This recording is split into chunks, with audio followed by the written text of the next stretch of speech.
नमस्कार मित्रांनो. तर आज बुकिंग होती आपल्याला खराडीवरनं पिकअप करायचं, खेडला जायचं आणि खेडवरनं रिटर्न परत एअरपोर्टला ड्रॉप. सकाळी होता 8चा पिकअप. माझा आवरून निघालो बघा 7ला. बरोबर कस्टमरच्या लोकेशनला पोहोचलो, पण कस्टमर आलं 8:30ला. त्यांना घेऊन आलो खेडला बघा. खेडल्यानंतर पार्किंगला गाडी लावली. त्याच्यानंतर थोडा वेळ आराम केला. आराम केल्यानंतर कस्टमरला परत जेवायला जायचं होतं.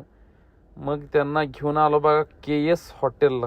मी पण गेलो जेवायला. मस्तपैकी पनीर मसाला मागवला आणि 2 रोट्यात आपलं काम झालं फुल. 2 फॉरेनर कस्टमर असल्यामुळं जास्त काही व्हिडिओ आपल्याला घेता आले नाही. रिटर्न आळंदी रोडनं पोहोचलो बघा आम्ही एअरपोर्टला. कस्टमरला केलं ड्रॉप आणि आज आपली झाले बघा मग सुट्टी. तर व्हिडिओ कसा वाटला कमेंट मध्ये सांगा. आणि आमची गाडी बुक करायची असेल तर खाली दिलेल्या नंबरवरती संपर्क साधा. भेटू उद्या. जय श्रीराम.